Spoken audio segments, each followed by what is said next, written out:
Bonjour.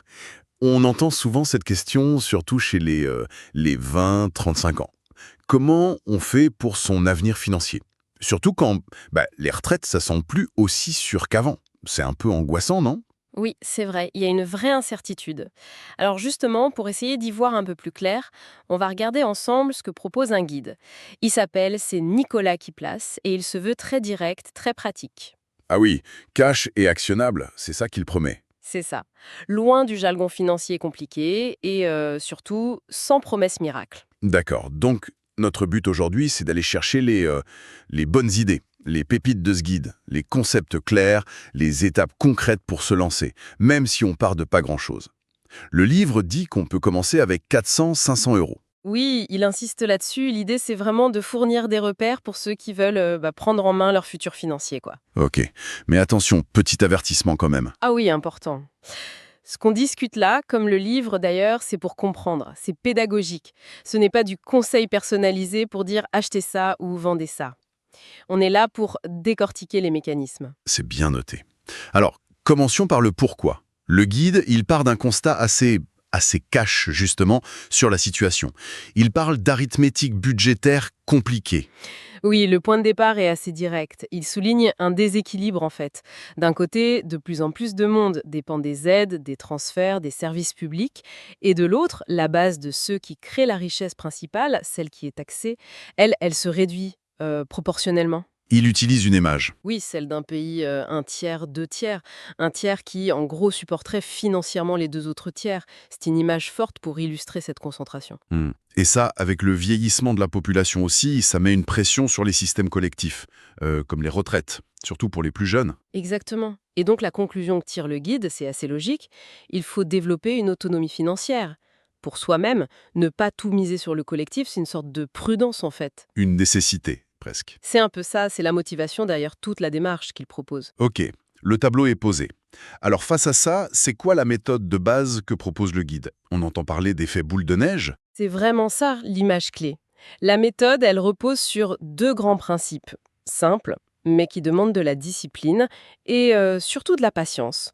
Le premier, c'est le DCA, DCA? C'est-à-dire? Dollar Cost Averaging, ou Euro Cost Averaging pour nous. C'est tout bête. Investir une somme fixe, par exemple, tous les mois, peu importe ce qui se passe sur les marchés. Toujours pareil. Ah, donc on arrête de se prendre la tête à deviner si c'est le bon moment pour acheter. Ça a l'air trop simple. C'est simple à comprendre, mais c'est très puissant sur la durée. L'avantage, c'est que ça lisse le prix d'achat. Quand ça baisse, la somme fixe achète plus de parts. Quand ça monte, elle en achète moins, automatiquement. Malin. Oui. Et le guide dit que c'est presque un hack psychologique. Au lieu de paniquer quand ça chute, on se dit « Chouette, ce mois-ci, mes euros achètent plus ». Ça transforme un peu la peur. Pas mal. J'aime bien l'idée. Et le deuxième pilier alors, pour cette fameuse boule de neige? Les intérêts composés. Exactement. Et là, c'est la magie du long terme. Le principe, c'est simple aussi. Les gains générés, intérêts, dividendes, plus-value, on ne les sort pas, on les réinvestit. Et ils génèrent eux-mêmes des gains? Voilà. C'est ça, l'effet boule de neige. La neige qui s'accumule, fait grossir la boule, qui ramasse encore plus de neige, etc. Et j'imagine que plus on commence tôt, plus ça marche. C'est le facteur décisif. Le temps. Le livre insiste beaucoup là-dessus. Le temps est ta meilleure asymétrie. Mieux vaut commencer tôt avec peu que tard avec beaucoup. Vraiment. D'accord. Mais investir, ça fait peur aussi. On parle de volatilité, de marchés qui montent et qui descendent. C'est risqué, non? Qu'est-ce que le guide dit là-dessus? Point très important. Le livre, c'est bien la différence entre la volatilité et le risque de perte. La volatilité, ce sont les variations, les yo-yo à court terme. C'est normal. Ça fait partie du jeu. Voilà. Le vrai risque de perte, c'est souvent quand on panique et qu'on vend au mauvais moment. Typiquement, quand ça a déjà beaucoup baissé. Si on investit pour 10, 20, 30 ans, ces fluctuations sont beaucoup moins graves. Le guide liste les erreurs classiques, vendre dans la panique, essayer de deviner le marché.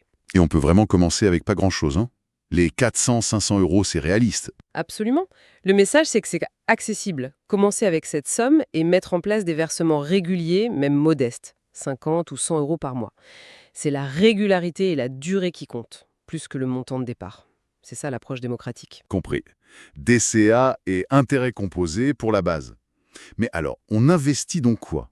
Le guide insiste beaucoup, beaucoup sur la diversification. Pourquoi c'est si important? C'est un peu le gilet de sauvetage, la diversification, pour plusieurs raisons. D'abord, ça réduit la dépendance. Si on mise tout sur une seule action et qu'elle plonge, aïe. Oui, logique. Ensuite, ça aide à traverser les cycles économiques. Tout ne monte pas et ne baisse pas en même temps. L'immobilier, les actions, les obligations, ils réagissent différemment. Et il y a aussi une histoire de devise. Oui, c'est le troisième point. Diversifier en euros, mais aussi en dollars, en francs suisses, etc. Ça ajoute une protection si une monnaie va moins bien. Surtout dans le contexte actuel, quoi. Concrètement, ça veut dire quoi, diversifier? Entre quel type d'investissement on répartit? Ça peut vite devenir compliqué, cette affaire. Alors, le guide essaye de simplifier ça en présentant de grandes familles d'actifs. Toujours dans un but pédagogique, hein. On peut les voir comme ça. La bourse, j'imagine. Oui, la bourse. Soit via des actions directement, si on veut choisir ses entreprises, soit, et c'est souvent plus simple pour débuter, via des fonds. Le guide parle beaucoup des ETF. Les ETF, c'est paniers d'actions qui suivent un indice? C'est ça. C'est comme acheter un best-of d'un indice boursier, par exemple le CAC 40 ou le S&P 500. C'est diversifié et d'office, et les frais sont souvent bas. Il mentionne aussi les OPCVM, qui sont gérés activement par un pro, mais c'est souvent plus cher et faut que le gérant soit bon. Ok. Et à part la bourse? L'immobilier, mais sans acheter un appart soi-même. C'est l'immobilier papier, via des SCPI par exemple. On achète des parts d'un parc immobilier géré par une société. Ça rapporte des loyaux potentiels. C'est moins facile à vendre rapidement que des actions, par contre. Moins liquide, on dit. Voilà.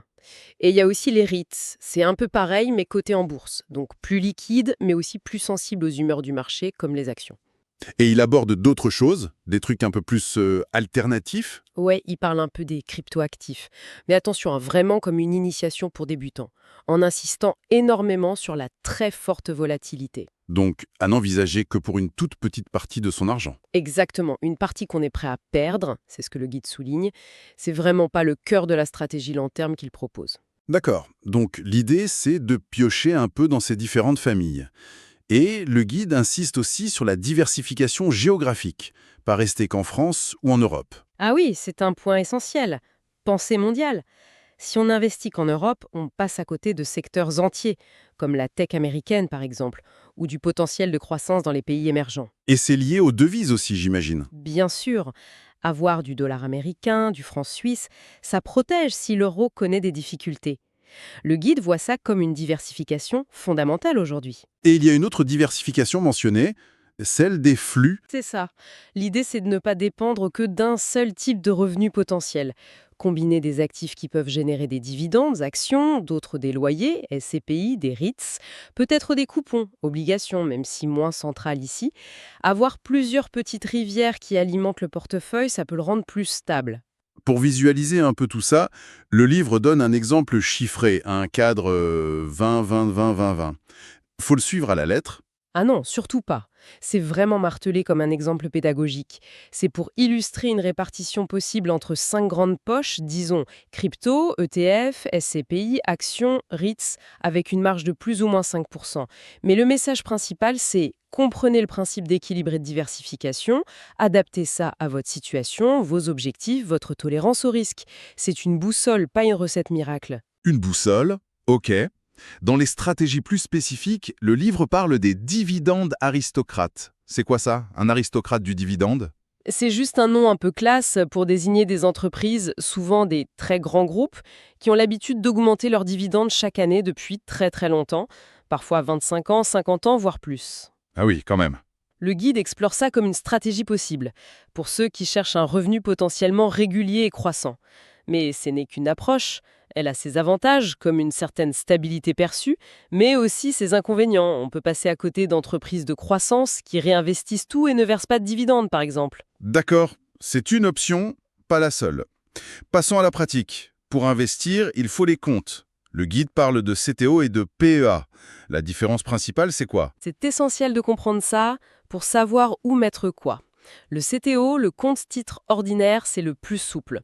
On peut y loger presque tout, actions du monde entier, ETF, etc. Par contre, la fiscalité s'applique sur les gains chaque année, sur les dividendes reçus ou lors de la vente pour les plus-values. Et le PEA? Le PEA, plan d'épargne en action, c'est une enveloppe fiscale avantageuse. Après 5 ans de détention, les gains sont exonérés d'impôt sur le revenu.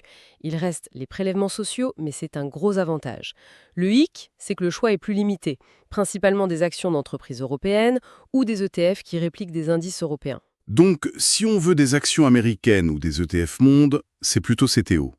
Si on vise l'Europe et le long terme, le PEA est intéressant fiscalement. C'est ça, en gros. Le choix dépend de ce qu'on veut acheter et de son horizon de temps. Et pour passer les ordres concrètement, Oui. acheter, vendre, les fameux stops, Oui, le guide explique ça simplement. oui, il aborde les bases. L'ordre au marché. On achète ou on vend au prix actuel, c'est rapide, mais le prix exact n'est pas garanti. Et l'ordre à court limité. On fixe un prix max à l'achat ou min à la vente. Ça permet de maîtriser le prix, mais l'ordre n'est pas forcément exécuté si le marché ne va pas à ce prix-là. Et les ordres stop pour limiter les pertes? Il en parle, oui. C'est un ordre pour vendre automatiquement si le cours passe sous un certain seuil, mais le guide apporte une nuance importante pour l'investisseur de long terme qui suit la méthode DCA Patience. Ah oui, pro. Le guide mentionne même l'IA pour aider à placer ses stops.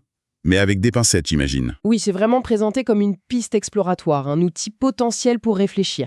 Mais il insiste énormément sur les limites. L'IA, c'est pas magique, ça ne prédit pas l'avenir.